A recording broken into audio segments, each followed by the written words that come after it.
All right, looks like we are live. So, hello everybody. Welcome to the first ever Infinite Layers, and I'm joined here with Gajesh. And what we're going to be doing in these series is we're going to be talking to, interviewing, and diving into all types of technology that's being built on EigenLayer. Two main categories for now. We're going to be talking to AVS teams, and we're also going to be talking to teams building on EigenDA. In the future, we're going to also be talking to teams building on AVSs, but we have to start somewhere. There's a lot of AVSs to talk to, so that's where we're going to be starting off. So I'm Nader. I work in developer relations with EigenLayer, and I'm joined by Gajesh. Gajesh, you want to give an intro? A lot of you might already know him. Sure thing. Yes, it's super exciting to start this podcast from NATO. I'm Gajesh. I work in developer relationships with NATO, and yeah, let's get this started. Awesome. So we're going to be doing these at least once a week, sometimes more or less, but yeah, average about once a week. So we're going to be sharing a lot more of the teams and projects that are going to be coming on as they come out. But they should be around the same time, and it should be maybe Mondays and Thursdays, maybe Mondays and Fridays. So with that being said, today we're actually having a combination of both EigenDA and an AVS teams doing essentially both, and it's AltLayer.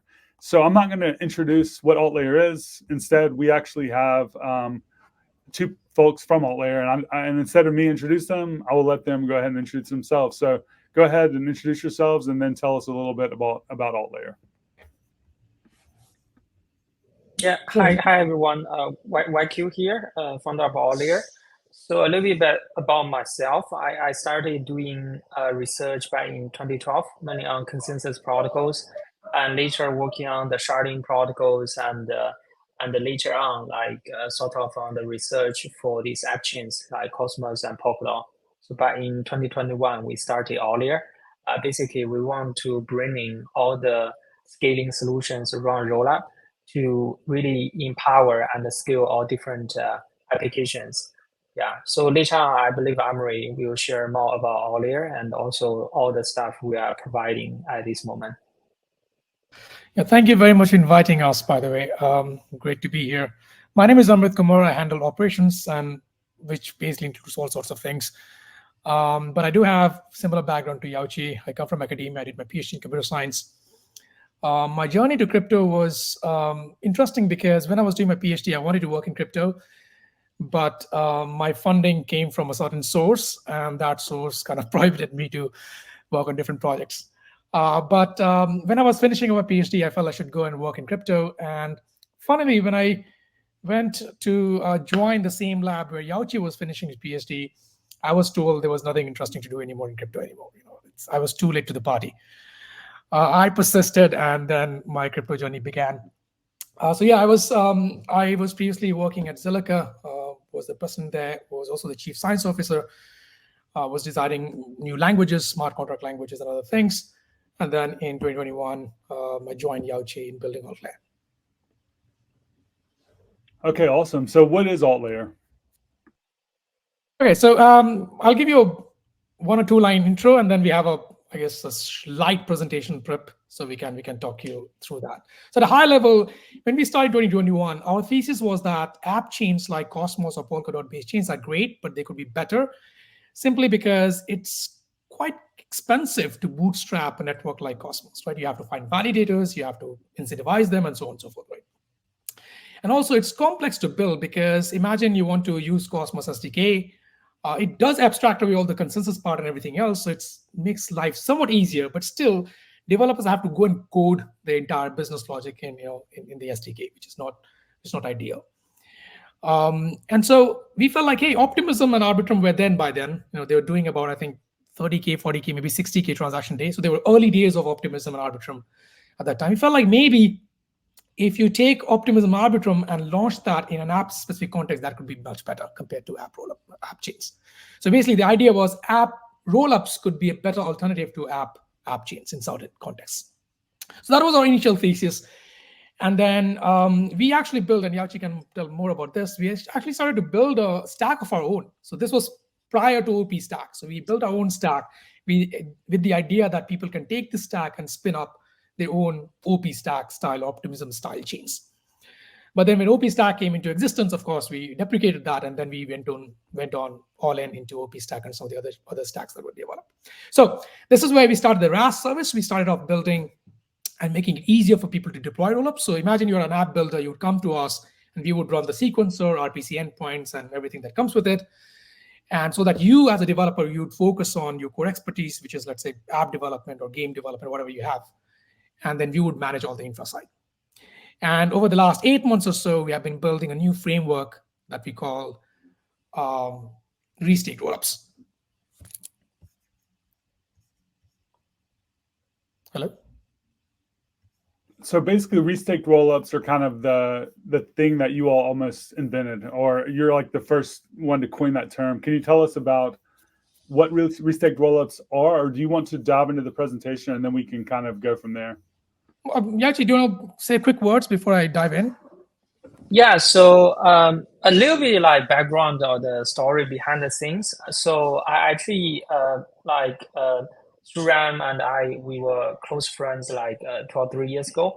And we had a lot of conversation around this staking and also basically how to scale rollups by leveraging, for example, the restaking, or by leveraging like sort of the new DA system from the EigenLayer. Right now we call it like EigenDA. So after like a lot of discussion for the past 2 and 3 years, and basically we came out with a new term called like Restaked rollup. So it's sort of like a rollup with a new set of features empowered by these EigenLayers shared security. Briefly, like we introduced this decentralized verification, fast finality, and also decentralized sequencing to basically improve the decentralization and also security for the existing rollup stacks. So it's agnostic to all the existing rollup stacks. So for example, we can launch OP-Stack, Arbitrum, or Polygon CDK, or zkSync, zkStack, right? And at the same time, we can leverage basically all the Restaked rollup features, as I just mentioned, right? Decentralized verification, fast finality, and the decentralized sequencing to empower the existing rollups. And yeah, Amrit can share a little bit more on these details. And but in general, as I just mentioned, right, it definitely involved a lot of discussions and conversation with Suram and also Eigen team to come up with this new set of features to make sure like sort of the rollups with better decentralization and the security from its EigenLayers platform.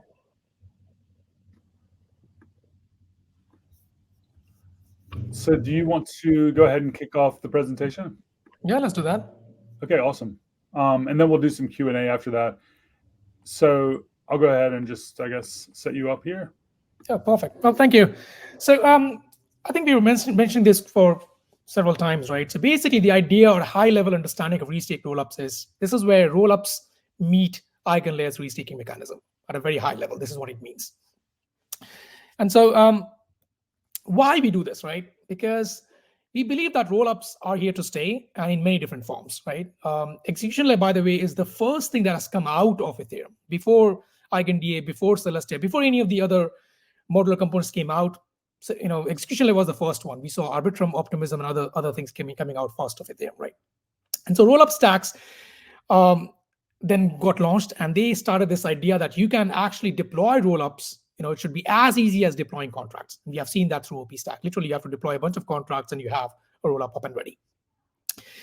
And furthermore, what RAS services like AltLayer and some of the other players like Conduit and Caldera and others have done is that they have made, like, if you're launching rollup using OP-Stack, you still have to run the sequencer. You still have to go and handle the RPC endpoint. You still have to go and manage explores and whatnot. All of that now gets taken away, right? So basically, RAS providers are the ones managing all of that for you, right? And with all of this, if you combine this, the power of OP-Stack and Arbitrum Orbit and others, and if you combine that with RAS services, basically within minutes, you can now have a mainnet or production-ready system, production-ready rollup ready for you to use, right?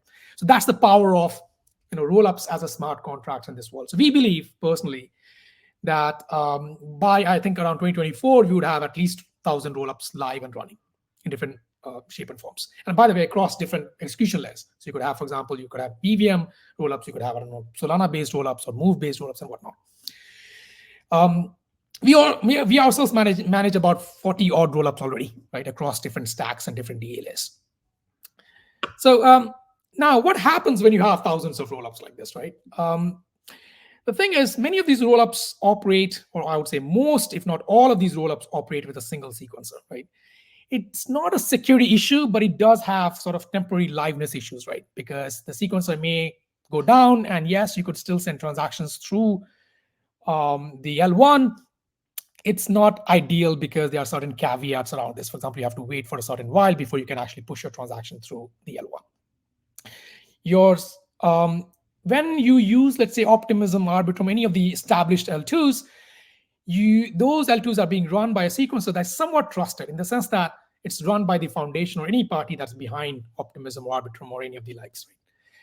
But that trust cannot be extended to app rollups because today, as I said earlier, you can use a RAS service, you can use OP Stack to spin up an application-specific instance, and that the person who's spinning that up could be completely anonymous, right? So you cannot trust that the sequencer that is being run by that entity or that user or that developer has any trust there, right? So there's no trust assumption that you can extend from OP sequencer to this, app rollup sequencer.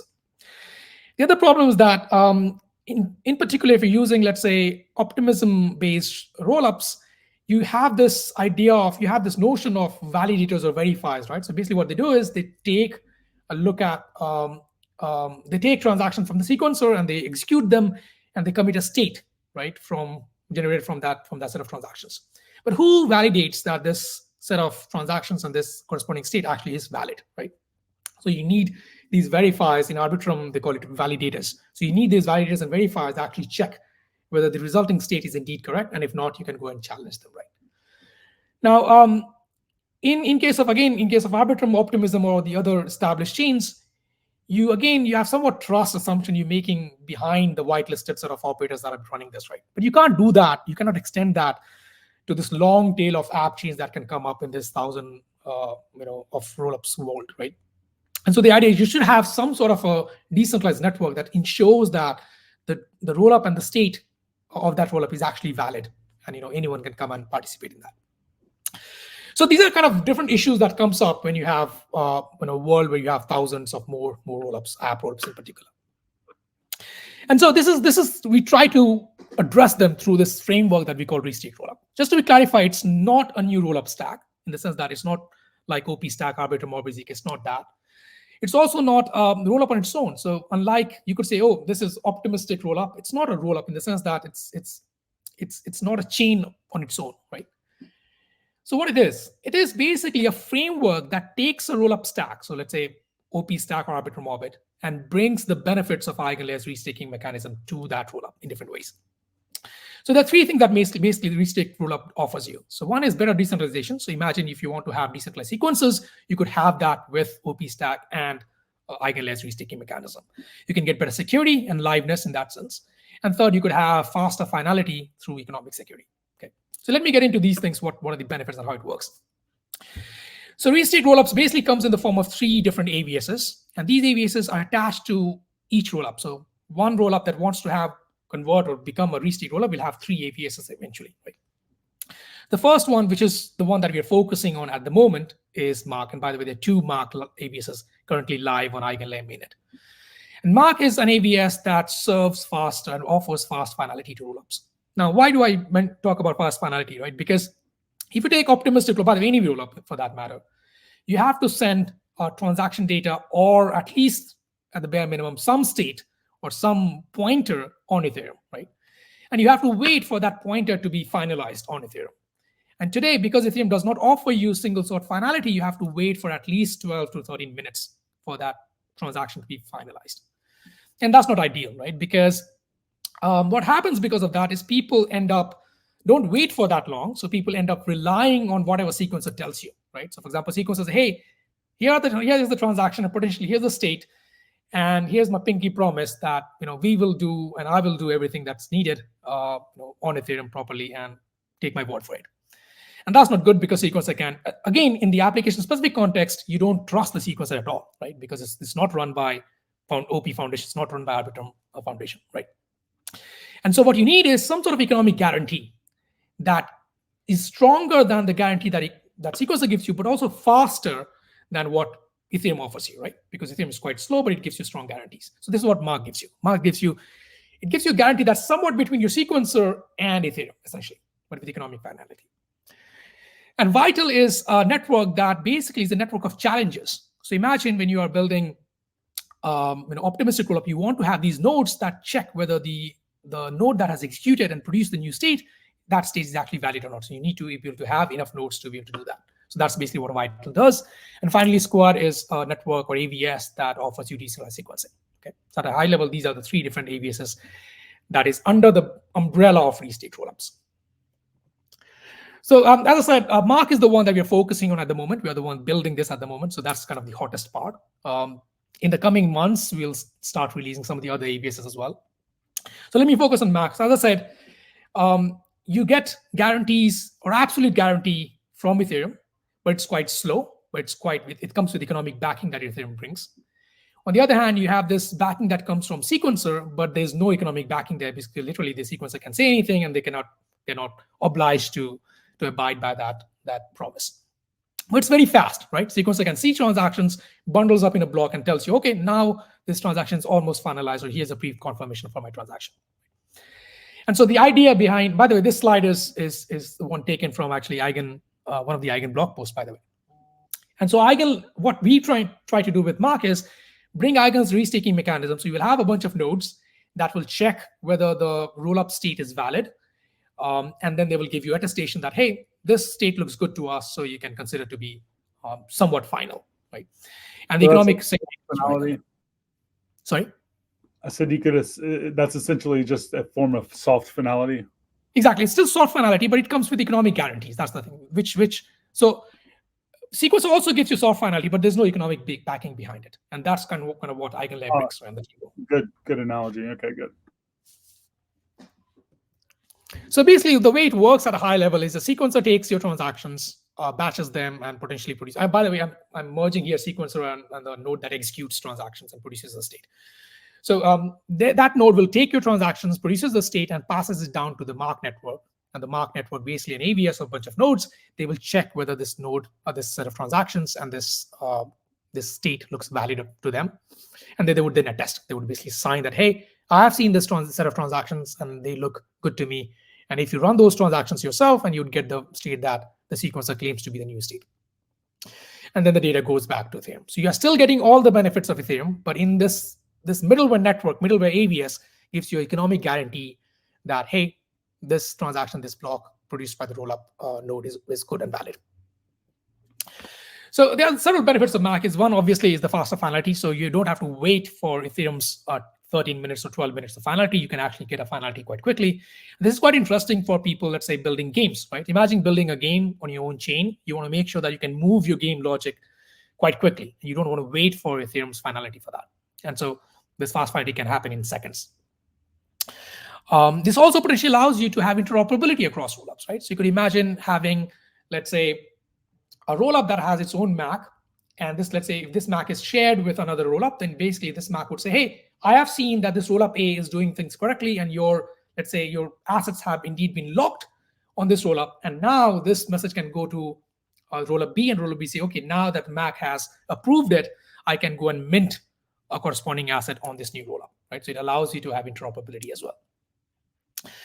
Or it could allow you to have instant withdrawals.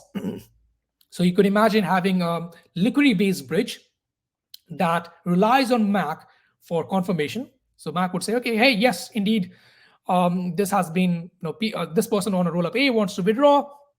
Now you can allow this withdrawal to happen through liquidity. Of course, it's not going to go through Ethereum, but you can allow this withdrawal to happen because there's enough liquidity sitting on this liquidity bridge, for example. So yeah, that's mostly what we do at a high level. But if you want to read more, or anyone wants to have a lot more in-depth kind of into these maps, then you could check out our docs.AltLayer.io. Okay, great. Yeah, I have a bunch of questions, but Sure. To get started, Gajesh, I'll let you jump in. Do you have any questions that you want to throw out there? So I think the explanation was awesome. I have no questions so far. Okay, cool. So I guess the first question is kind of where do you fit in the whole like rollup as a service paradigm? I think that there's starting to become more of these different providers. To my understanding, obviously, like the restaked rollups are something that are unique to you all, but also I'm kind of curious in terms of like if I was going to want to build something and I approached you all, what would that look like in terms of like the day to day, getting it from 0 to 1? So I can start, Yachi, you can chip in to fill in. So yeah, I mean, RaaS service is a very classical, you could imagine, kind of SaaS kind of model where you come, or service model where you come to us and you say, hey, I want to have a roll up and I want to use, let's say, OP stack with a certain DA layer, let's say INDA, and I want certain customizations done to my stack. So for example, you could say, I want to have my own gas token, or I want to insert a new opcode, or what have you, right? So you specify your requirements to us, and then we would set up a testnet for you. Of course, there are a bunch of other things that happens. For example, we do monitoring and a bunch of other things. For example, let's say OP stack gets upgraded, we have to upgrade that. But at a high level, basically, you come up with your requirements on what stack and what customization you need to be done for your rollup, and we would do that for you so that you don't have to worry about any of the node management.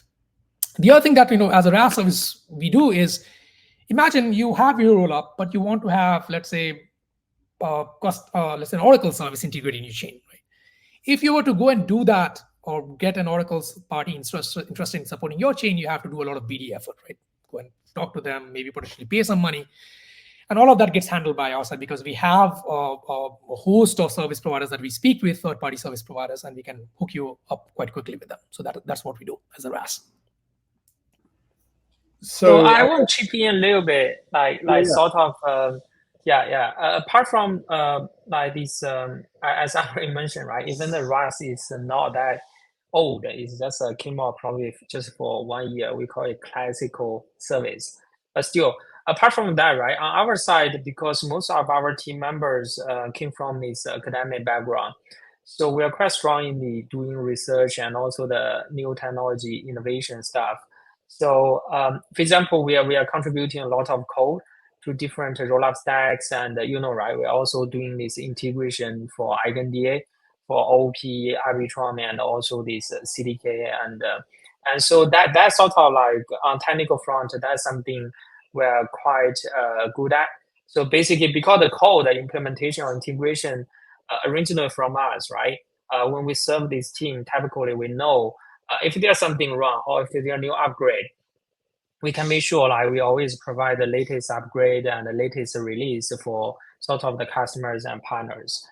Beyond that, since most of the team members in this space for a long time, probably over 6 years or even 7 years, we have a lot of good connections, not just on the service side, not like Explorer, Bridge, and all these different services, but at the same time, we also have good connections with different VCs and also probably exchanges. So we can, typically we provide not just a technical service for the projects and the customers, we also provide a lot of this consulting work for them. For example, like for example, them, right? A lot of them, they are doing gaming, social, different sectors, like not that crypto native, but we can always give them a lot of advice on BD, set up connections, and sometimes also the experience we share with them on this marketing and community, how to handle the crypto native community. And beyond that, it's also something as Amri mentioned, right? The Restaked rollup is definitely something new, which not part of the RaaS service. And so in that case, like on our side, apart from the technology provisioning, we also help them to coordinate on operator onboarding side. We also need to coordinate, right, a lot of this kind of like sort of the delegation to fund this enough, right, this TVL to support this ADS. As you can see, in general, like not just a pure like setup the sequencer or a bunch of these nodes for the rollout itself, but it's also a bunch of the consulting work on BD marketing. And beyond that, it's definitely a lot of support on like operator onboarding and also this delegator onboarding. Yeah.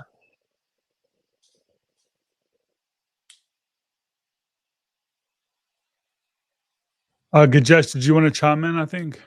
Yeah, sure thing. Yeah, I had one question. So how do you see like consumers with like no wallet experience, like using these like gaming or like some other like consumer focused rollup?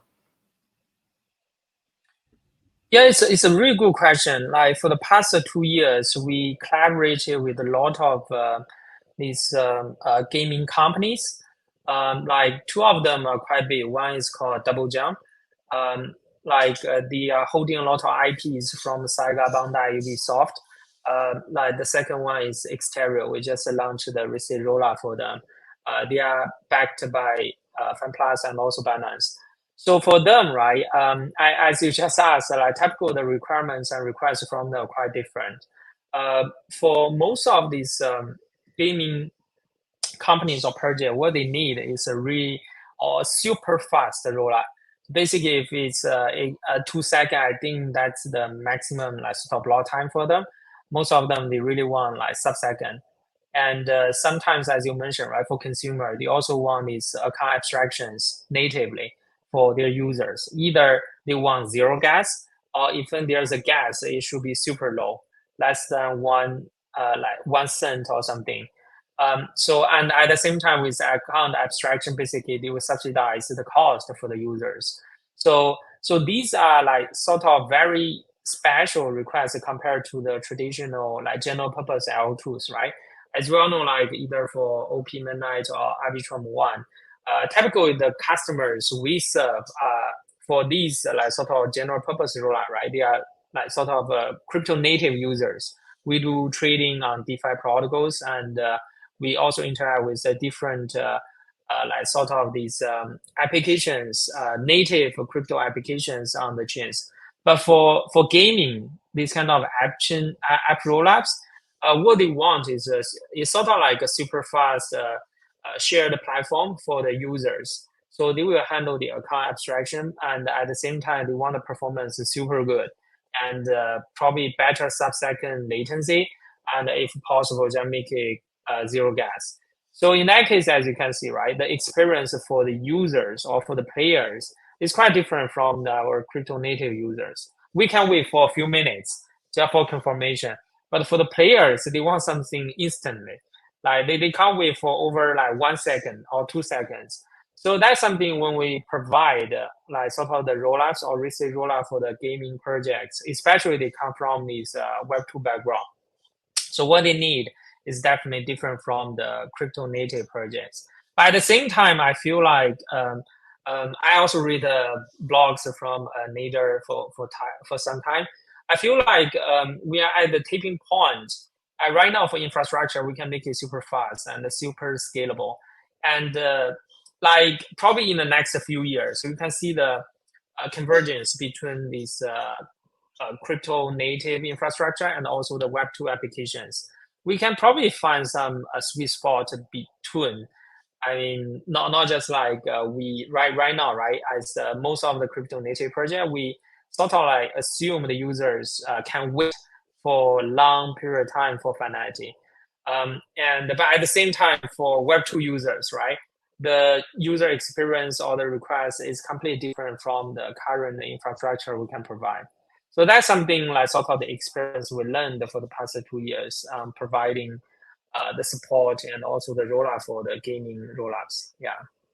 If I just wanted to add one sentence to it, Nader, I would say we are still not, to be honest with you, we are still not at a place where you see huge consumer-facing applications quite yet. Yes, we are seeing gamings as the one sector, but maybe Friendtech was the one people were claiming to be the consumer-facing application of crypto, but like almost everyone using Friendtech were mostly degen people, right?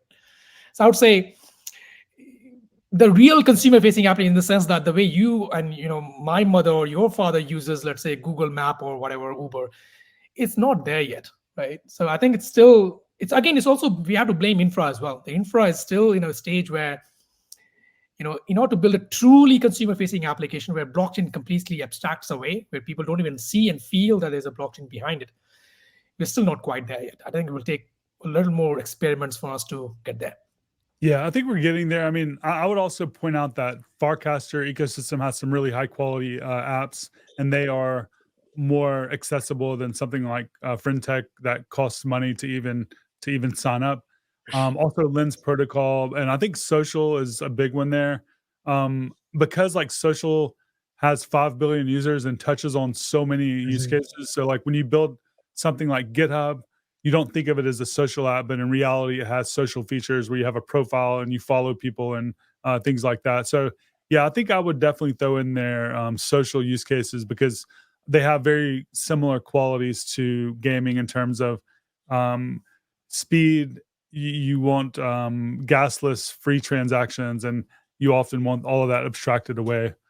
But let's move on. Actually, I got ahead of myself. I had a few basic questions about EigenLayer and your experience building on EigenLayer, and then I have a few more AltLayer specific questions. So I guess the first one was like when you were thinking through this idea and you came to the conclusion that this would be a cool value proposition and no one's doing it.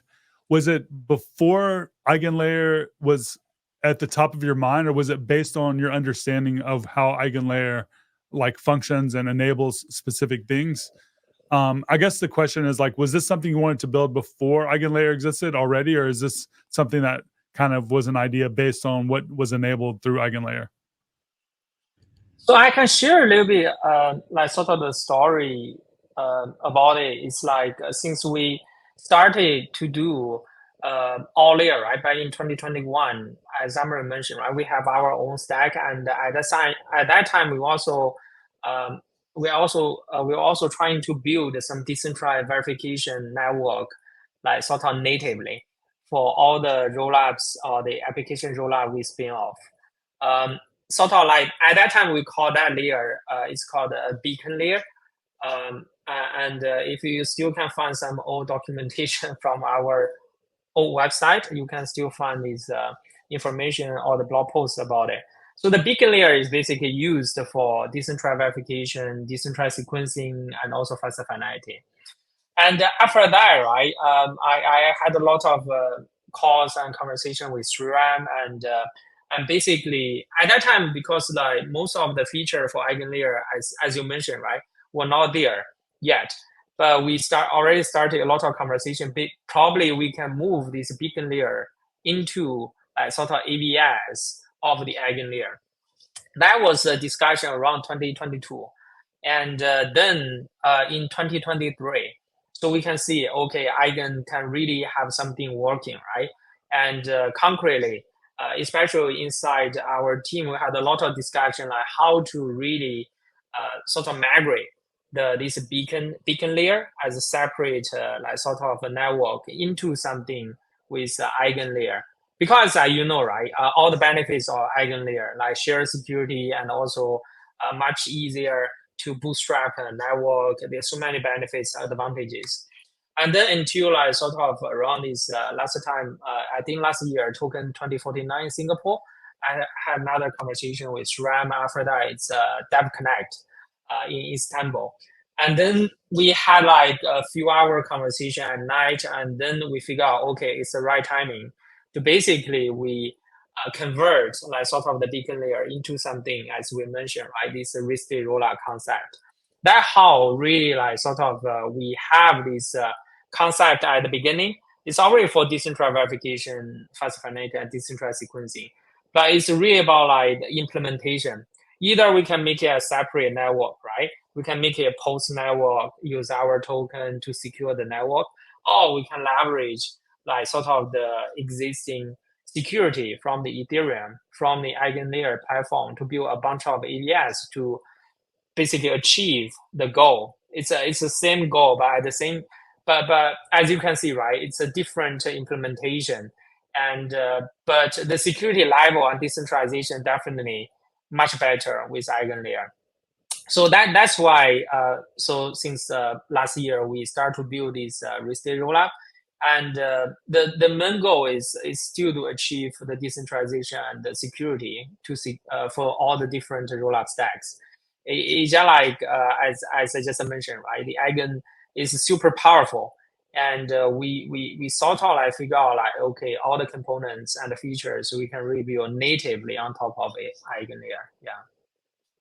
So what were some of the like challenges that you would say when you started looking at how actually building an AVS functions in terms of kind of starting from scratch and not really knowing our smart contracts at all? And what were maybe some of the things that you might tell someone watching if they're looking to build their first AVS? I think our experience was a little bit different because we had access to our private repos since day one. And we basically look at all the smart contracts and all different versions since in the early days. Yeah. And yeah. for And us, like we even like sort of homemade a bunch of the smart contracts on top of very old smart contracts until like sort of we figure out, okay, it's sort of like around the right timing to launch a mainnet. So we rebase almost everything. We re-implement almost everything based on the sort of the mainnet version of the EigenLayer contract. So I think that's a difficult part. I mean, even for some beginners. So one thing like they have to work on the stable release. You can't really look at the old version. You must keep track of the latest release. Otherwise, you know, right? There are a lot of like patches to the old version, and sometimes interface is different. So it'd be great. First thing, you look at the stable release, and the second thing, like I believe a lot of developers need to basically rethink the EigenLayer, the AVS, as a new sort of way or new framework to develop applications or networks. It's completely different from like smart contracts or smart contract deployment or these even this POS or Cosmos or Substrate development. It's a new paradigm. So typically, I told people it's a paradigm shift. Like once you build AVS, you should forget about your previously like experience in developing like smart contracts or networks. You should really make sure you can build everything natively using AVS contract and also the operator. Because I also learned from some other friends, they are also building AVS, right? They are close friends. At the beginning, because most of the developers, they still have their own mindset of like how to build like a typical POS network. So in that case, they need to figure out their own consensus protocol. But if you build something natively with AVS, so it already has this BLS signature aggregation of all things, and also this on-chain contract for basically like sort of the node or the operator registration and also deregistration. So it sort of itself is quite a complete and a comprehensive framework for you to build a new network. So that's something I believe it's most difficult part. You have to change like sort of developer mindset, like make sure they need to think like AVS natively instead of like migrate some old like sort of network into it. Yeah, that's a good point. I think that's something that we need to do a lot of work on and improve on our end, is essentially providing more of that information and knowledge and more reference architectures that maybe are really good places to kind of just start building and get that mental model so they can then apply that to the domain that they'd like to build in, as opposed to trying to kind of, I don't know, re-engineer an existing open source project like we have. Like EigenDA is such a massive AVS. Even Incredible Squaring, which is kind of our main go-to, is still a little bit, it's a large amount of code actually for someone to parse. So I think like providing better resources would help people kind of understand that better. Absolutely. So you mentioned there were 2 mock AVSs already live on mainnet. I'm on the EigenLayer dashboard, and I should know this, but I'm curious, other than AltLayer mock, which is the other one? It's called exterior mock. Oh, exterior mock. Right when you said that, I see it. Okay, cool. Okay. Okay. Beyond that, like which teams are building with AltLayer that are publicly available to just reference right now, just out of curiosity? So at the moment, these are the 2 AVSs that are live. The AltLayer mock is the one that serves OP mainnet today. So it basically is a fast finite layer for OP mainnet. And exterior MAC is the one that is for app-specific exterior rollups. Exterior rollup is an OP stack rollup. So it's a dedicated chain for Exterior, which is a gaming company. And this exterior MAC serves that rollup. So these are the two ones that are public, but we have But you also have other teams that have like been announced that are building maybe just rollups that are not restaked rollups. Yeah, there are some alphas. Yeah. Also, as you just mentioned, right, on the social category, we are also working closely with the Cyber Connect, and soon they will announce the very first midnight using EigenDA, something like that. And after that, we will also have this Restaked rollout for them. And beyond that, also on the DeFi category, as you can see, right, we will work closely with Dodo to launch their L3 using Arbitrum Orbit. And there will be a lot of very interesting like DeFi protocols on it. I mean, you will see like it's almost the same user experience when you do the trading on this kind of DEX compared to the centralized exchange. There are also some other protocols like doing AI deeping, and some of them also reach out to us to build like BTC L2s. I would say like basically we already have so many different projects in different categories. It's just like as Amri just mentioned, right? It takes a little bit time to onboard them one by one to basically as ABS, and sometimes right, a lot of new technology. For example, EigenDA just launched midnight like 1 or 2 weeks ago. It still requires some time to make it very stable. And at the same time, right, OP Stack is making a lot of major upgrade, and Polygon CDK also making a lot of major upgrade.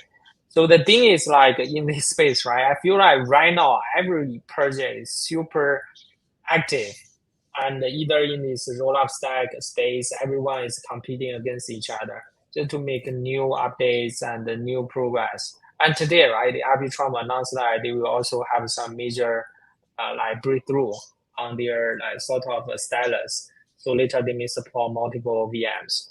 And also on DA side, right, it's very, very competitive. And at the same time, like I can share a little bit more on the app rollup side.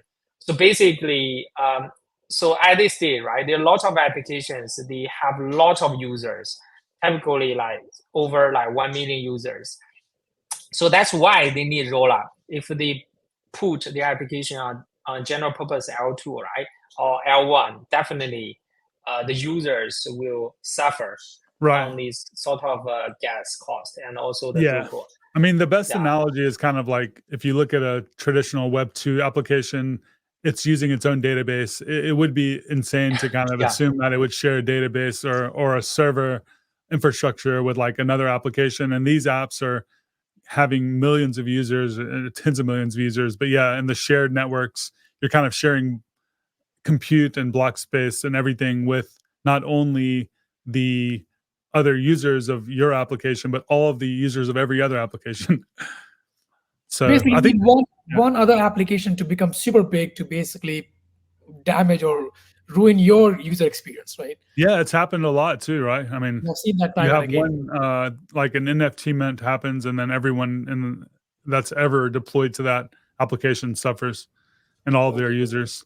So I guess another thing just to call out that I thought was really kind of blew my mind, was crazy, is essentially what you're saying is when you launch a rollup with AltLayer, you're also you can also launch an ABS that you own or that you're deploying yourself. It's not that you're like sharing this ABS or this mock or what the other shared sequencer that you all will have. You're literally deploying your own rollup and you're deploying your own ABS. Correct. And you all facilitate that, right? Correct. And then it also depends on the partners or the customers, because some of them, as I just mentioned, right, they want these features of Restaked rollup, and they also would like to provide sufficient rewards for the delegators and also operators, so we can help them to launch ABS. But for some like sort of rollup projects, they have their own plan. Got They it. probably So at it's this kind of an stage they optional don't want. thing. Yeah. Yes, optional. Yeah. Yeah. So I mean, at this point, like the different options you can provide that you can choose from, or you can choose between the actual roll-up stack, like ZK Sync, Optimism, Arbitrum.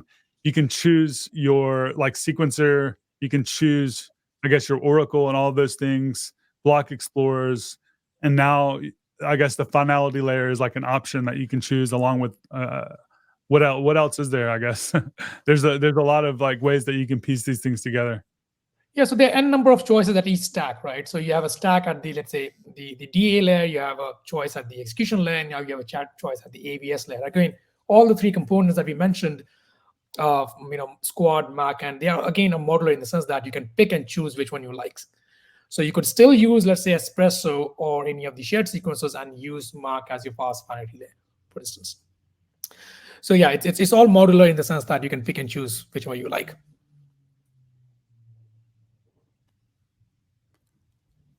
I think that is most of the questions that I had on my end. Gajesh, anything else that you wanted to throw out there? Oh, nothing really. It sounds awesome. So if someone wanted to get started with AltLayer, what would they do? And also, is there anything that you all wanted to share as we wrap it up? So to reach out, if you're building, as Yachi was mentioning, it's not just about tech support or let's say launching a rollup. It's also about, hey, is it a good idea? So if you're thinking about even having a rollup, come and talk to us. You can ping us on Twitter. We are almost always available. Happy to hop on a call. And then we could guide you that maybe rollups is not the right choice for you. Maybe you should definitely have a rollup because otherwise you can't scale or give a good user experience to end users. So come and talk to us on the rollup side, of course. And then if you think that a mark would be a good fit for you, we can help spin up a mark for you. So you don't have to worry about any of the operator onboarding. By the way, that's also that we handle for you. So mostly if you're launching just a standalone AVS, like classical AVSs, you have to worry about, now I have to worry about my rollup. I have to worry about my user. I have to worry about my DApp. And then I have to worry about operators and all of that. That also gets handled from our side, right? So none of that would be a burden to you. In fact, it will give you all sorts of ecosystem benefits. By the way, AVS allows you to bring an ecosystem towards a RAS. So by the way, this is something that it's very important to highlight, and I would like to take a minute for this. So imagine if you're using just a pure RAS service, you're basically using a closed vendor to serve you, right? And that closed vendor runs your rollup, offers you some services, and that's it. You're missing out on ecosystem marketing benefits, the benefit of getting your community engaged with your rollup. And Mark and Restaked rollup is one way to do that.